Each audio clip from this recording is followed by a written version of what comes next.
Salut à tous les amis, j'espère que vous allez tous très bien. Donc on se retrouve aujourd'hui pour unboxer une nouvelle figurine.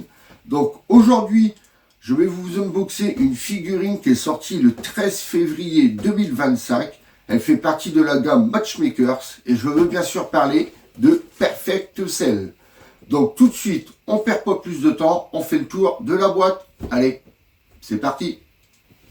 Donc, nous voici pour le tour de la boîte. Alors, on retrouve en haut la licence Dragon Ball Z, Bande Presto.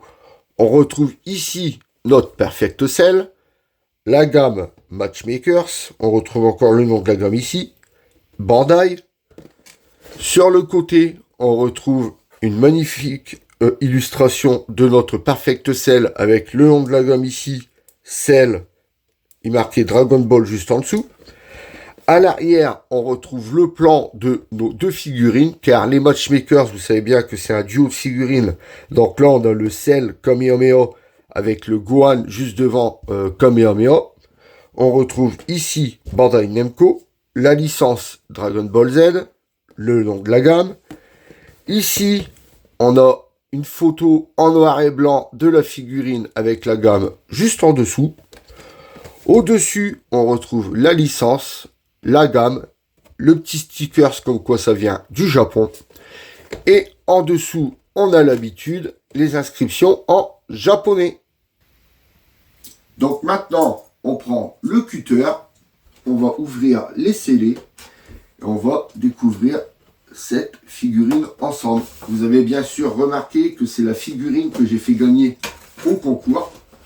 Donc, hop. Hop, donc à l'intérieur, ça se présente comme ceci. C'est un plastique rigide. Donc ça, c'est bien, mais pour ranger les boîtes, on en a déjà parlé, c'est un peu emmerdant.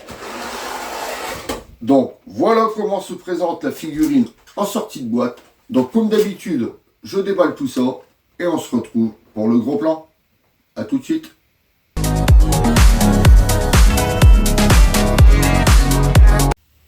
Donc voilà les amis, on se retrouve pour le gros plan. Donc comme vous pouvez le voir, elle est en 1, 2, 3, 4 et 5 pièces. Donc ici, on retrouve un socle blanc. Donc on verra tout à l'heure si on en a besoin pour le faire tenir. Ici, on retrouve donc la figurine emboîtée donc avec le corps. Donc on va l'emboîter tout de suite. Donc vous voyez là, donc on ne peut pas se tromper. Elle va comme ça. Et ici, on lui met les ailes à l'arrière. Donc, cette aile-là, elle vient ici. Si je ne me trompe pas. Attendez, parce que les ailes, il y a un sens. Donc, celle-là doit venir ici. Donc, celle-là, attendez, vient là.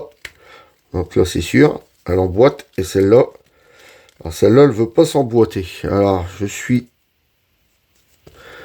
C'est le vrai bordel. Voilà. Voilà. Allez, emboîter. Donc, avant de parler de la figurine, je vous mets un petit extrait et on se retrouve après.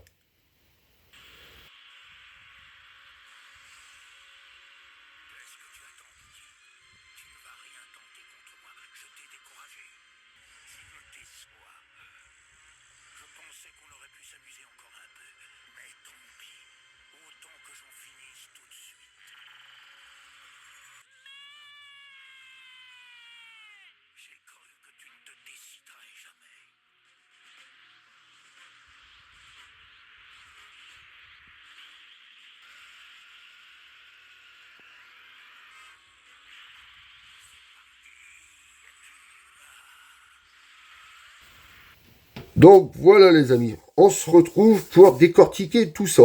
Alors on y va, on prend la figurine. Alors regardez-moi ça, ce Perfect Cell. Franchement, je ne m'attendais pas à une figurine comme ça, mais je la trouve vraiment très belle. Donc le visage, regardez, on retrouve bien le visage de Cell qui est en train de vouloir en découdre avec le Gohan juste en face. Donc le visage magnifique, la bouche grande ouverte, les yeux bien dirigés vers où il regarde. À l'intérieur de ses, on va dire de ses oreilles. Là, à l'intérieur, ça nous fait un noir mat. De l'autre côté, c'est pareil. Le haut de son crâne, ça nous fait un noir brillant. Donc ça, je suis bien content qu'ils aient pas fait un noir mat ici à l'intérieur. Ça différencie bien les deux côtés avec le haut de son crâne. Donc ici, ses épaules, on retrouve ses épaules pareilles avec un noir brillant. Ses pecs pareil, noir brillant. L'autre épaule exactement pareil. Donc là, on retrouve encore dans le dos du noir laqué, donc du noir brillant. Ses ailes, donc ses ailes, ça nous fait un noir mat avec le tour violet. Franchement, ils sont vraiment bien réussis, bien faites.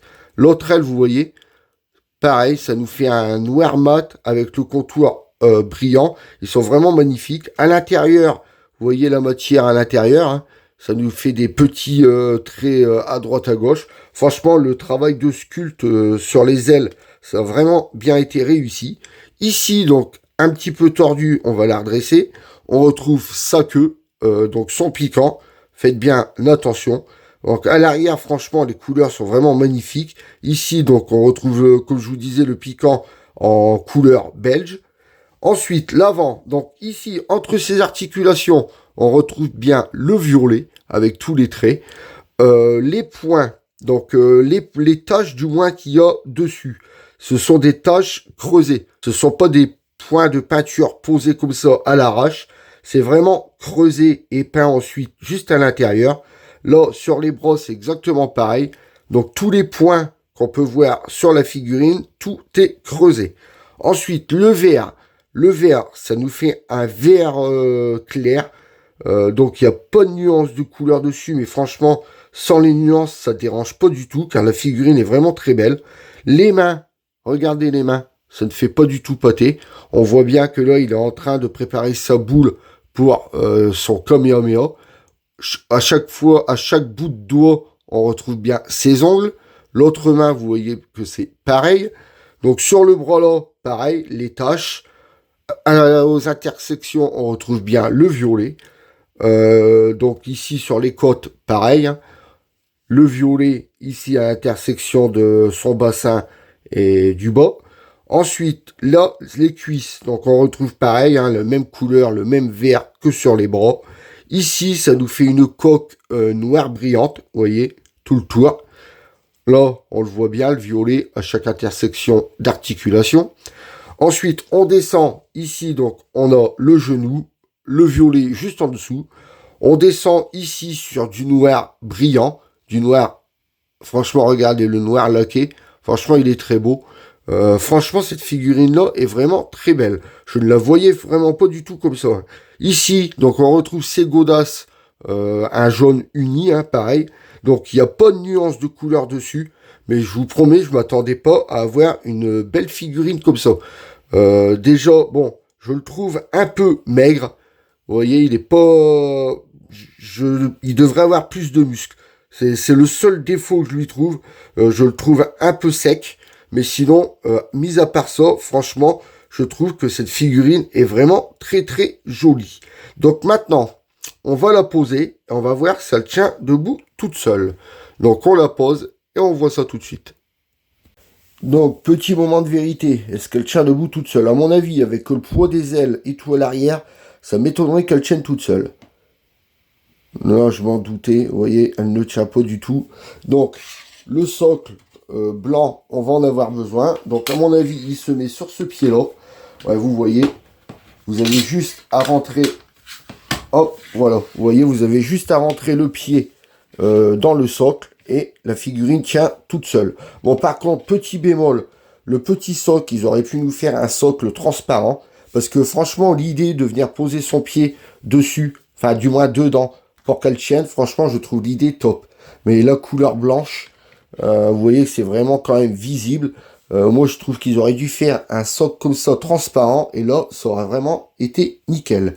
Donc, je vous fais voir la figurine de devant à l'arrière.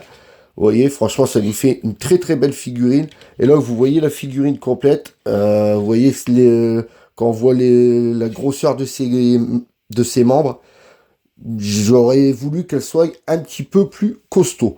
Donc maintenant, on va prendre les mesures de la figurine. Alors, en hauteur, ce selle mesure, donc en hauteur, c'est jusqu'en haut de ses antennes. En hauteur, il nous fait 15 cm en hauteur. En largeur, donc en largeur, on va prendre son pied avec l'aile qui sort. Donc en largeur, ça nous fait du 17 cm en largeur. Et en profondeur, on va prendre l'aile avec sa tête qui sort. En profondeur, il nous fait du 15 cm en profondeur. Donc vous voyez, ça nous fait une petite figurine. Après c'est une price, faut pas s'attendre à des codes d'une Kuji. Mais franchement, je la trouve vraiment très belle. Donc maintenant, on se retrouve pour la conclusion. Allez, à tout de suite.